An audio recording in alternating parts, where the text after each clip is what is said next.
Hello friends, ഇന്നത്തെ നമ്മുടെ video എന്ന് പറയുന്നത് നമ്മൾ വർക്ക്ഷീറ്റിനെ അല്ലെങ്കിൽ വർക്ക് ബുക്കിനെ എങ്ങനെ അൺലോക്ക് ചെയ്യാം. നമ്മൾ മുന്നേ പ്രൊട്ടക്റ്റ് ആക്കി വെച്ചിട്ടുള്ള വർക്ക്ഷീറ്റിനെയും വർക്ക് ബുക്കിനെയും എങ്ങനെയാണ് അൺപ്രൊട്ടക്റ്റഡ് ആക്കിയിട്ട് വയ്ക്കുക അല്ലെങ്കിൽ അൺലോക്ക് ചെയ്യുക എന്നുള്ളതാണ് നമ്മളിന്നിവിടെ കാണാൻ പോകുന്നത്.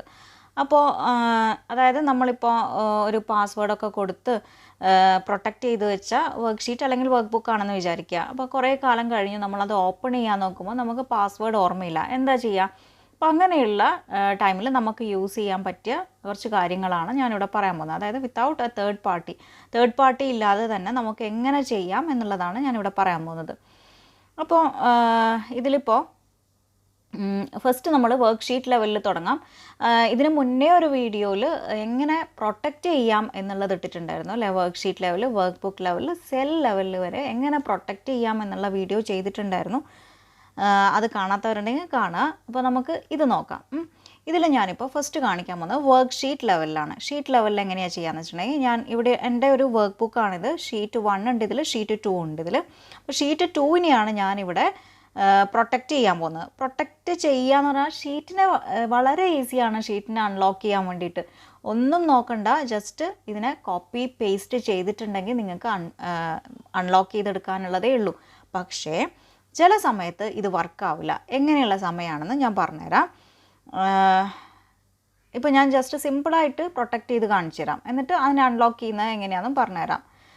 മീൻസ് കോപ്പി പേസ്റ്റ് ചെയ്തിട്ട്. ഇപ്പോൾ ഇവിടെ ഞാൻ അതായത് അതിനായിട്ട് നമ്മൾ വരേണ്ടത്, അത് പറഞ്ഞിട്ടില്ലല്ലോ, അതിനായിട്ട് നമ്മൾ വരേണ്ടത് റിവ്യൂ ടാബിലാണ്. റിവ്യൂ ടാബിൻ്റെ അണ്ടറിൽ പ്രൊട്ടക്റ്റ് ഷീറ്റ് എന്നുള്ള ഓപ്ഷനാണ് നമ്മൾ എടുക്കേണ്ടത്. പ്രൊട്ടക്റ്റ് ഷീറ്റ് ക്ലിക്ക് ചെയ്ത് കൊടുത്തിട്ടുണ്ടെങ്കിൽ പാസ്വേഡ് എൻ്റർ ചെയ്യണം. അപ്പോൾ ഞാനിവിടെ ജസ്റ്റ് ഒരു പാസ്വേഡ് എന്താണെന്ന് വെച്ചാൽ ഞാൻ ABC ആണ് കൊടുത്തിട്ടുള്ളത്, അത് കൊടുത്തു. ദെൻ ഇതിൽ allow all users of this worksheet to, അതായത് എന്തൊക്കെ യൂസേഴ്സിന് ചെയ്യാം എന്നുള്ളതാണ് ഇവിടെ പറയുന്നത്. ഞാനിവിടെ കൊടുക്കുന്നത് select locked cell, select unlocked cells. Okay, അത് മാത്രമുള്ള ഓപ്ഷൻ കൊടുത്തിട്ട് ഓക്കെ അടിക്കുകയാണ്. അപ്പോൾ എനിക്ക് ഒന്നുകൂടി അതായത് റീ എൻറ്റർ ചെയ്ത് കൊടുക്കണം പാസ്വേഡ്. ABC എന്ന് തന്നെ ഞാൻ ടൈപ്പ് ചെയ്ത് കൊടുത്തു, ഓക്കെ അടിച്ചു. അങ്ങനെയാണെങ്കിൽ ഇപ്പോൾ അൺപ്രൊട്ടക്റ്റ് ഷീറ്റ് എന്നുള്ള ഓപ്ഷനാണ് നിങ്ങൾക്ക് ഇവിടെ കാണാൻ കഴിയുക. കാരണം ഞാനിത് പ്രൊട്ടക്റ്റ് ചെയ്ത് കഴിഞ്ഞു. അപ്പോൾ ഇനി നോക്കിക്കോളാം, ഞാൻ എവിടെയെങ്കിലും ക്ലിക്ക് ചെയ്തിട്ട് ഒന്ന് ടൈപ്പ് ചെയ്യാൻ ട്രൈ ചെയ്തിട്ടുണ്ടെങ്കിൽ ഇങ്ങനെയുള്ളൊരു മെസ്സേജ് വരും. The cell or chart you are trying to change is on a protected sheet. അപ്പോൾ ഓക്കെ അടിച്ചു. അപ്പോൾ എനിക്ക് ഒന്നും ഈ ഷീറ്റിൽ ചെയ്യാൻ സാധിക്കില്ല. മനസ്സിലായല്ലോ? അപ്പോൾ ജസ്റ്റ് ഞാൻ എന്താ ചെയ്യാൻ പോകുന്നതെന്ന് വെച്ചിട്ടുണ്ടെങ്കിൽ, സിമ്പിളായിട്ട് കോപ്പി പേസ്റ്റ് വർക്ക് ചെയ്യുന്നത് ഞാൻ കാണിച്ചു തരാം. ഒന്നുമില്ല പറയാൻ, ജസ്റ്റ് Ctrl+C അടിക്കുന്നു, ഇപ്പുറത്ത് ഷീറ്റ് 3 എടുക്കുന്നു, അവിടെ Ctrl+V അടിക്കുന്നു. കണ്ടില്ലേ? ഇനിയിപ്പോൾ ഞാൻ എന്ത് ചെയ്തിട്ടുണ്ടെങ്കിൽ ഇവിടെ വർക്ക് ആയിക്കോളും. അപ്പോൾ ഈ സിമ്പിളായിട്ട് കോപ്പി പേസ്റ്റ് വർക്ക് ആവും. പക്ഷേ ചില സമയത്ത് അത് ഏതാണെന്ന് ഞാൻ പറഞ്ഞുതരാം. ഞാനിത് ഒന്ന് അൺപ്രൊട്ടക്റ്റ് ചെയ്ത് കൊടുക്കട്ടെ. ഓക്കെ, ഇനി ഞാൻ പ്രൊട്ടക്റ്റ് ഷീറ്റ് വീണ്ടും എടുക്കുകയാണേ. ഇവിടെ നിങ്ങളോട് ഞാൻ പറഞ്ഞു select locked cell, select unlocked cells. ഞാനിവിടെ ഇതിനുള്ള ഓപ്ഷൻ കൂടി ഇല്ലാണ്ടാക്കുകയാണെന്ന് വിചാരിക്കുക. ഓക്കെ അടിക്കുകയാണ്. ഓക്കെ, അപ്പോൾ ഇത് എൻ്റെത് പ്രൊട്ടക്റ്റഡ് മോഡിലേക്ക് പോയി. ഇനിയിപ്പോൾ എനിക്ക് ഇവിടെ ക്ലിക്ക് ചെയ്യാൻ പോലും എനിക്ക് പറ്റില്ല. അതായത് ഒരു സിംഗിൾ സെല്ല് പോലും ക്ലിക്ക് ചെയ്യുന്ന ഓപ്ഷൻ വർക്ക് ആവില്ല. കാരണം എന്താണ്, ഞാൻ സെലക്ട് എന്നുള്ള ഓപ്ഷൻ പോലും ഇല്ലാണ്ടാക്കി കളഞ്ഞു. അപ്പോൾ ഞാൻ സെലക്ട് ചെയ്ത് കോപ്പി പേസ്റ്റ് ചെയ്യാൻ പോലും എനിക്കിവിടെ കഴിയില്ല. അപ്പോൾ ഇങ്ങനെയുള്ള സമയത്ത് കോപ്പി പേസ്റ്റ് വർക്ക് ആവില്ല. മനസ്സിലായല്ലോ? അപ്പോൾ എന്താ ചെയ്യേണ്ടത്? അപ്പോൾ ഉള്ള ഓപ്ഷനാണ് ഞാനിവിടെ പറയാൻ പോകുന്നത്. എന്താ ചെയ്യാമെന്ന് വെച്ചിട്ടുണ്ടെങ്കിൽ, അപ്പോൾ ഞാനിതിനെ ഒന്ന് സേവ് ചെയ്യുകയാണ്. ഫയലെടുക്കുക, സേവ് ആസ് എടുക്കുക. അതായത് ഞാനൊരു ലൊക്കേഷൻ, അതായത് എനിക്ക് വേണ്ട ഒരു ഫോൾഡർ എടുത്തിട്ട് ഞാൻ അവിടത്തേക്കാണ് സേവ് ചെയ്യാൻ പോകുന്നത്. ഡെസ്ക്ടോപ്പിൽ ഷീറ്റ്സ് എന്ന് പറഞ്ഞിട്ടുള്ള ഒരു ഫോൾഡറിലേക്കാണ് ഞാനിത് സേവ് ചെയ്യാൻ പോകുന്നത്. ഓക്കെ, ഇപ്പോൾ അത് സേവ് ആയിട്ടുണ്ട്.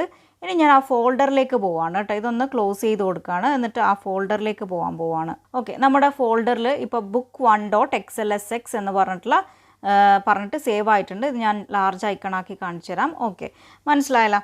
അപ്പോൾ ഇങ്ങനെ നിങ്ങൾക്ക് ഇങ്ങനത്തെ ഒരു എക്സ്റ്റൻഷൻ XLSX എന്ന് പറഞ്ഞിട്ടുള്ള എക്സ്റ്റൻഷൻ കാണുന്നില്ല എങ്കിൽ വ്യൂ ടാബിൽ പോവുക. വ്യൂ ടാബിൽ പോയിട്ടുണ്ടെങ്കിൽ നിങ്ങൾക്ക് ഇവിടെ കാണാം ഫയൽ നെയിം എക്സ്റ്റൻഷൻസ് എന്ന് പറഞ്ഞിട്ട്. അപ്പോൾ അതൊന്ന് ടിക്ക് മാർക്ക് ചെയ്ത് കൊടുത്തിട്ടുണ്ടെങ്കിൽ ഈ XLSX എന്ന് പറഞ്ഞിട്ടുള്ള എക്സ്റ്റൻഷൻ നിങ്ങൾക്ക് കാണാൻ കഴിയും. ഇനി ഞാൻ എന്താ ചെയ്യാൻ പോകുന്നതെന്ന് വെച്ചിട്ടുണ്ടെങ്കിൽ, ഇതിൻ്റെ കോപ്പി ഒന്ന് ക്രിയേറ്റ് ചെയ്യുകയാണ്. ഓക്കെ, കോപ്പി ഒന്ന് ക്രിയേറ്റ് ചെയ്തു. ഇപ്പോൾ നിങ്ങൾക്ക് കാണാം കോപ്പി XLSX എന്ന് പറഞ്ഞിട്ട് ഒന്ന് കാണാം അല്ലേ. എന്നിട്ട് ഞാൻ അതായത് ഒരു കോപ്പി അവിടെ വെക്കുകയാണ്. ഓക്കെ, എന്നിട്ട് ഞാൻ ഇതിനെ ഒന്ന് റീനെയിം ചെയ്ത് കൊടുക്കുകയാണ്. റീനെയിം ചെയ്യാമെന്ന് പറഞ്ഞിട്ടുണ്ടെങ്കിൽ ഇതിൻ്റെ എക്സ്റ്റൻഷൻ ഒന്ന് മാറ്റി കൊടുക്കുകയാണ്. ഓക്കെ, അതാണ് ഞാനിവിടെ ചെയ്യാൻ പോകുന്നത്. സിപ്പ് എന്നാക്കി, അതായത് നമ്മൾ ഈ എക്സൽ ഫയലിനെ സിപ്പ് ഫയലായിട്ട് മാറ്റുകയാണ്. എന്നിട്ട് ഞാൻ ഔട്ട്സൈഡിൽ കൊണ്ടുവന്ന് ക്ലിക്ക് ചെയ്യുമ്പോൾ if you change a file name extension the file might become unusable. Are you sure you want to change it? Yes അടിക്കുകയാണ് ഞാൻ. ഓക്കെ, അങ്ങനെ എൻ്റെ ഫയൽ ഇപ്പോൾ സിപ്പ് ഫയലായിട്ട് മാറിയിരിക്കുകയാണ്. ഞാൻ അതിനെ ഒന്ന് ക്ലിക്ക് ചെയ്ത് കൊടുത്തിട്ടുണ്ടെങ്കിൽ എനിക്ക് ഇങ്ങനെയുള്ള ഒരു ഓപ്ഷൻ കാണാൻ കഴിയും. ഓക്കെ, ഇങ്ങനെയുള്ള ഒരു ഓപ്ഷൻ കാണാൻ കഴിയും. അതായത് നമ്മുടെ സിപ്പ് ഫയൽ മുഴുവനും എക്സ്ട്രാക്ട് ചെയ്ത് ഇങ്ങനെ വന്നിരിക്കുന്നുണ്ട്. അപ്പോൾ ഇതിൽ നമ്മൾക്ക് വേണ്ടുന്ന വർക്ക്ഷീറ്റ്സ് എവിടെയാണ് ഉണ്ടാവുകയെന്ന് വെച്ചാൽ ഇതിൽ എക്സൽ എന്ന് പറയുന്നൊരു ഫോൾഡർ കണ്ടില്ലേ, അവിടെ ഉണ്ടാവും. അത് ക്ലിക്ക് ചെയ്തിട്ടുണ്ടെങ്കിൽ വർക്ക്ഷീറ്റ്സ് എന്ന് പറയുന്ന ഈ ഫോൾഡറിലാണ് നമ്മുടെ ഷീറ്റ്സ് മുഴുവനും കിടക്കുന്നത്. കണ്ടല്ലോ, നമുക്ക് 3 ഷീറ്റായിരുന്നു ഉണ്ടായിരുന്നത്, 1, 2, 3. ഇതിൽ നമ്മൾ പ്രൊട്ടക്റ്റ് ചെയ്ത ഷീറ്റ് എന്ന് പറയുന്നത് ഷീറ്റ് 2 ആണ്. ഓക്കെ, അപ്പോൾ അതൊന്നെങ്കിൽ നിങ്ങൾക്ക് ഇവിടുന്ന് തന്നെ ഡയറക്റ്റായിട്ട് ഇങ്ങനെ ഇവിടെ ഡബിൾ ക്ലിക്ക് ചെയ്തിട്ടുണ്ടെങ്കിൽ നിങ്ങൾക്ക് ഇങ്ങനെ ചോദിക്കും നോട്ട് പാഡ് എന്ന് പറഞ്ഞിട്ട് ഓപ്പൺ ചെയ്യാം. അതല്ല എങ്കിൽ അങ്ങനെ കാണാത്തവരുണ്ടെങ്കിൽ ജസ്റ്റ് എന്താ ചെയ്യേണ്ടതെന്ന് വെച്ചിട്ടുണ്ടെങ്കിൽ ഷീറ്റ് 2നെ കൊണ്ടുപോയിട്ട് ഇങ്ങോട്ടേക്ക് ഇടുക, ഇപ്പുറത്തേക്കൊന്ന് കോപ്പി ചെയ്ത് കൊടുക്കുക. എന്നിട്ട് ഇവിടുന്ന് നിങ്ങൾക്ക് ഓപ്പൺ വിത്ത് എന്ന് പറഞ്ഞിട്ട് എടുക്കാൻ പറ്റും. നോട്ട് പാഡ് എടുത്താൽ മതി. ഓക്കെ, അപ്പോൾ ഇങ്ങനെയാണ് വരുന്നത്. ഇത് ഇങ്ങനെ ഒരു ഫോർമാറ്റിലല്ല, നിങ്ങൾക്ക് എല്ലാം കൂടി ഒന്നിച്ചാണ് വരുന്നത്. നിങ്ങൾക്ക് അവിടെ സ്ക്രോൾ ബാർ ഉണ്ട്, അങ്ങോളം പോകുന്ന ഡാറ്റയാണെങ്കിൽ ജസ്റ്റ് ഇങ്ങനെ യൂസ് ചെയ്താൽ മതി. ഫോർമാറ്റിൽ പോവുക, വേർഡ് റാപ്പ് എന്ന് പറയുന്ന ഒരു സംഭവമുണ്ട്, അതൊന്ന് ടിക്ക് ചെയ്ത് കൊടുത്തിട്ടുണ്ടെങ്കിൽ ഇങ്ങനെയുള്ള ഒരു ഫോർമാറ്റിലേക്ക് നിങ്ങളുടെ നോട്ട് പാഡിലുള്ള ഡാറ്റാസ് മാറിക്കിട്ടും. അപ്പോൾ സെലക്ട് ചെയ്യാനും ഈസി ഉണ്ടാവും. അപ്പോൾ ഞാനിവിടെ സെർച്ച് ചെയ്യാൻ പോകുന്നത് Ctrl+F അടിച്ചിട്ട് പ്രൊട്ടക്റ്റ് എന്ന് പറഞ്ഞിട്ട് ഞാൻ അടിച്ചു കൊടുക്കുകയാണ്. ഓക്കെ, ഫൈൻ, നെക്സ്റ്റ് അടിക്കുന്നു. അപ്പോൾ പ്രൊട്ടക്റ്റ് എവിടെയാണ് ഉള്ളതെന്ന് വന്നു കഴിഞ്ഞു. അപ്പോൾ ഈ ഒരു ഷീറ്റ് അൽഗോരിതം നെയിം എന്ന് പറയുന്ന ഈ സംഭവം ഉണ്ടല്ലോ, ഈ ഓപ്പണിംഗ് തൊട്ടിട്ട് നമ്മൾ ഇതിൻ്റെ കറസ്പോണ്ടിങ് ക്ലോസിംഗ് ബ്രേസ് എവിടെയാണോ കാണുന്നത് അവിടം വരെ നമ്മളൊന്ന് സെലക്ട് ചെയ്ത് കൊടുക്കണം. അപ്പോൾ ജസ്റ്റ് ഞാൻ ചെയ്യുന്ന നോക്കുക. ഓക്കെ, മറ്റേ വേർഡ് റാപ്പ് യൂസ് ചെയ്യാണ്ടാണെങ്കിൽ നമുക്ക് സെലക്ട് ചെയ്യാൻ കുറച്ച് പാടായിരിക്കും. അപ്പോൾ അതുവരെ ഞാൻ കറസ്പോണ്ടിങ്, അതായത് ഓപ്പണിംഗ് കഴിഞ്ഞു, അതിൻ്റെ കറസ്പോണ്ടിങ് ക്ലോസിങ് വരെയാണ് ഇവിടെ സെലക്ട് ചെയ്ത് കൊടുത്തിട്ടുള്ളത്. എന്നിട്ട് ഞാനത് ഡിലീറ്റ് ചെയ്യാണ് കേട്ടോ, ഡിലീറ്റ് ചെയ്യാണ്. ഷീറ്റ് പ്രൊട്ടക്ഷൻ കംപ്ലീറ്റ് അങ്ങ് ഡിലീറ്റ് ചെയ്തു. എന്നിട്ട് ഇതങ്ങ് സേവ് ചെയ്യുന്നു. സേവ് ചെയ്തു, ക്ലോസ് ചെയ്യുക. ഓക്കെ ആണല്ലോ. ഇനി എന്താ ചെയ്യുന്നതെന്ന് വെച്ചിട്ടുണ്ടെങ്കിൽ ഈ ഷീറ്റ് 2നെ, അതായത് നമ്മുടെ സിപ്പ് ഫയൽ ഉണ്ടല്ലോ, സിപ്പ് ഫയലിലേക്ക് ഈ ഷീറ്റ് 2നെ പിടിച്ച് ഡ്രാഗ് ചെയ്ത് അങ്ങോട്ടേക്ക് ഇടുന്നു. അപ്പോൾ നമ്മളോട് ചോദിക്കും റീപ്ലേസ് ആവും. ഓക്കെ ആണ്, ഓക്കെ അടിക്കുകയാണ്. അപ്പോൾ ഇപ്പോൾ ഷീറ്റ് 2.xml ഉള്ളത് നമ്മൾ ഇപ്പോൾ ചെയ്തു വെച്ച ഫയലാണ്. ഇനി നമുക്ക് തിരിച്ച് ഇങ്ങോട്ടേക്ക് വരാം. എന്താണെന്ന് വെച്ചിട്ടുണ്ടെങ്കിൽ നമ്മൾ ഈ book1.zip എന്നുള്ളത് ഞാനിവിടെ റീനെയിം ചെയ്യാൻ പോവുകയാണ്. ഓക്കെ, ഇത് ഞാനിവിടെ ക്ലോസ് ചെയ്യുകയാണ് കേട്ടോ.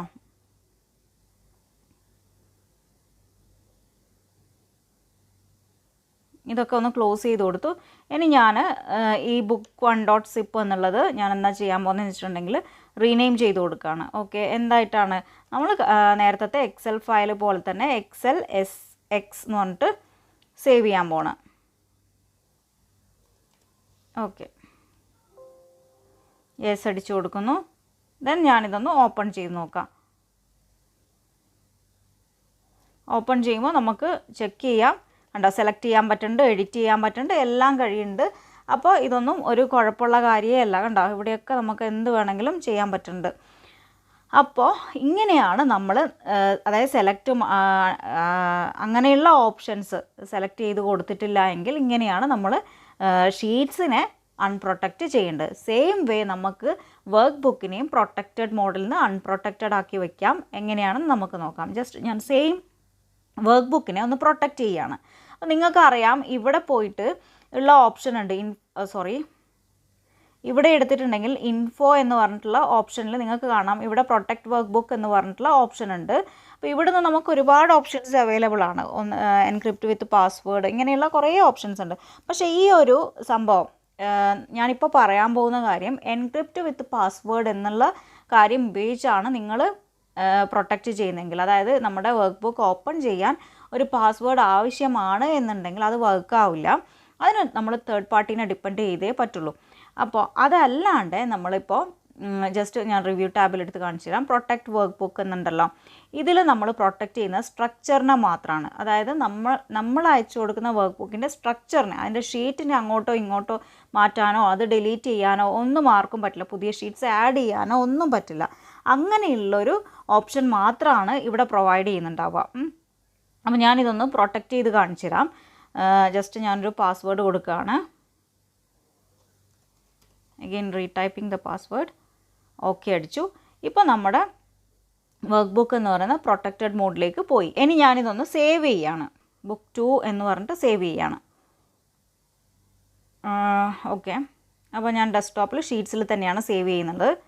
ഇനി ഞാൻ ഇതൊന്ന് ക്ലോസ് ചെയ്യാണ്. അപ്പോൾ നമ്മുടെ book 2.excel എന്ന് പറഞ്ഞിട്ട് ഇവിടെ വന്നിട്ടുണ്ട്. സെയിം വേ നമ്മൾ നേരത്തെ ചെയ്ത പോലെ തന്നെ ഇതിൻ്റെ ഒരു കോപ്പി നമുക്ക് എടുക്കാം. എന്നിട്ട് ഇവിടെ ഞാൻ പേസ്റ്റ് ചെയ്യാണ്. ഇപ്പോൾ book 2 കോപ്പി എന്ന് പറഞ്ഞിട്ട് വന്നു. നേരത്തെ book 1ഉം book 2ഉം കൂടിയിട്ട് കൺഫ്യൂഷൻ ആവരുത്. ഓക്കെ, നിങ്ങൾക്ക് മനസ്സിലാവാൻ വേണ്ടിയിട്ട് ഞാൻ അതിനെ ബാക്കിയെല്ലാത്തിനെയും ഒരു ഫോൾഡറിലേക്ക് മാറ്റിയിട്ടുണ്ട്. ഇനി ഞാൻ ഇവിടെ പോയിട്ട് ഇതിൻ്റെ പേരൊന്ന് മാറ്റി കൊടുക്കുകയാണ്. നേരത്തെ പോലെ തന്നെ നമ്മൾ എന്താ ചെയ്യുന്നത്, എക്സൽ SX എന്ന് പറഞ്ഞിട്ടുള്ള ഈ സംഭവത്തിനെ മാറ്റിയിട്ട് അവിടെ കൊടുക്കുന്നത് നേരത്തെ കൊടുത്ത പോലെ തന്നെ സിപ്പ് എന്ന് കൊടുക്കുകയാണ്. ഓക്കെ, യെസ് അടിച്ചു കൊടുക്കുന്നു. എന്നിട്ട് ഇത് ഓപ്പൺ ചെയ്യുകയാണ്. ഓപ്പൺ ചെയ്യുമ്പോൾ എക്സൽ, ഓക്കെ, ഇത് ക്ലോസ് ചെയ്ത് കൊടുക്കുന്നു. എന്നിട്ട് എക്സൽ എന്ന് പറയുന്ന ഈ ഫോൾഡർ ഓപ്പൺ ചെയ്യുന്നു. ദെൻ വർക്ക് ഷീറ്റ്സ് അല്ല, വർക്ക് ബുക്കാണ് നമ്മളിതിൽ എടുക്കേണ്ടത്. വർക്ക് ബുക്കിനെ നമുക്ക് ക്ലിക്ക് ചെയ്ത് കൊടുക്കുമ്പോൾ നമുക്ക് നോട്ട് പാഡ് ഇവിടുന്ന് തന്നെ വേണമെങ്കിൽ സെലക്ട് ചെയ്ത് കൊടുക്കാം. അപ്പോൾ നമ്മൾ നോട്ട് പാഡിൽ ഇതൊന്ന് ഓപ്പൺ ചെയ്ത് കൊടുത്തിട്ടുണ്ട്. അതിനുശേഷം നമ്മൾ Ctrl+F അടിച്ചിട്ട് ലോക്ക് സ്ട്രക്ചർ എന്നാണ് ടൈപ്പ് ചെയ്ത് കൊടുക്കേണ്ടത്. എന്താണ് ലോക്ക് സ്ട്രക്ചർ? അത് ഫൈൻ നെക്സ്റ്റ് അടിച്ചിട്ടുണ്ടെങ്കിൽ നമുക്ക് കാണാം അവിടെ ലോക്ക് സ്ട്രക്ചറിൽ ബ്ലൂ കളർ വന്നിട്ടുണ്ട്. അപ്പോൾ ഇവിടെ നിങ്ങൾക്ക് കാണാം 1 എന്നുള്ള ഒരു നമ്പർ കാണാം അല്ലേ. അപ്പോൾ അതൊന്ന് ഞാൻ 0 ആക്കി കൊടുക്കുകയാണ്. ഓക്കെ, എന്നിട്ട് ഞാൻ എന്ത് ചെയ്യുന്നു, ഫയലിൽ പോയി ഇതിനൊന്ന് സേവ് ചെയ്യുന്നു. ദെൻ ഇത് ക്ലോസ് ചെയ്ത് കൊടുക്കുന്നു. ഓക്കെ, ഇനി എന്താ ചെയ്യുന്നതെന്ന് വെച്ചിട്ടുണ്ടെങ്കിൽ നമ്മുടെ സിപ്പ് ഫയലിലേക്ക്, അതായത് ഇതിലേക്ക് ഇതിലേക്ക് ഇത് റീപ്ലേസ് ചെയ്യാൻ പോവുകയാണ്. ഇത് ഇങ്ങോട്ടേക്ക് ഡ്രാഗ് ചെയ്തിട്ടിട്ടുണ്ടെങ്കിൽ റീപ്ലേസ് ചെയ്യും. ഓക്കെ അടിച്ചു. ദെൻ നമ്മുടെ workbook.xml എന്ന് പറയുന്നത് ഇവിടെ സേവ് ആയിട്ടുണ്ട്. എന്നിട്ട് ഞാനിവിടെ ക്ലോസ് ചെയ്ത് കൊടുക്കുന്നു. ദെൻ book 2.zip എന്നുള്ളത് ഞാൻ പോയിട്ട് റീനെയിം ചെയ്തിട്ട് എന്താക്കുന്നത്, ബാക്ക് സ്പേസ് അടിച്ചു, Excel SX എന്ന് പറഞ്ഞിട്ട് സേവ് ചെയ്ത് കൊടുത്തു. ഓക്കെ, എന്നിട്ട് S അടിക്കുകയാണ്. ദെൻ നമ്മുടെ പഴയ ഫയലായി കഴിഞ്ഞു, എക്സൽ ഫയലായി. ഇനി ഇതൊന്ന് ഞാൻ ക്ലിക്ക് ചെയ്ത് കൊടുത്തിട്ടുണ്ടെങ്കിൽ എന്താ സംഭവിക്കുക, ഇപ്പോൾ നമുക്ക് കാണാം ഇവിടെ ആക്റ്റീവ് ആയിട്ടുണ്ട്. ഷീറ്റൊക്കെ നമുക്ക് എത്ര വേണമെങ്കിലും ആഡ് ചെയ്യാം. മാത്രമല്ല ഷീറ്റ്സിനെ ഇങ്ങോട്ടേക്കോ അങ്ങോട്ടേക്കോ എവിടെ വേണമെങ്കിലും മാറ്റുകയും ചെയ്യാം. ഓക്കെ, അങ്ങനെയുള്ള ഓപ്ഷൻസ് എല്ലാം അവൈലബിൾ ആയി. മുന്നേ നിങ്ങൾ ഞാൻ ചെയ്ത് കാണിക്കാൻ മറന്നുപോയി തോന്നുന്നു, മുന്നേ ഇതൊന്നും ആക്റ്റീവ് അല്ലായിരുന്നു.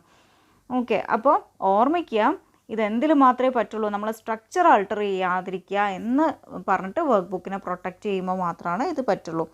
അല്ലെങ്കിൽ നമ്മൾ തേർഡ് പാർട്ടി യൂസ് ചെയ്തേ പറ്റുള്ളൂ. ഓക്കെ, അപ്പോൾ ഇത്രയാണ് നമ്മുടെ ഇന്നത്തെ ക്ലാസ് എന്ന് പറയുന്നത്. എല്ലാവർക്കും മനസ്സിലായിട്ടുണ്ടാവുമെന്ന് വിചാരിക്കുന്നു. അപ്പോൾ നമുക്ക് നെക്സ്റ്റ് ക്ലാസ്സിൽ നല്ലൊരു ടോപ്പിക്കുമായിട്ട് കാണാം. Thank you for watching.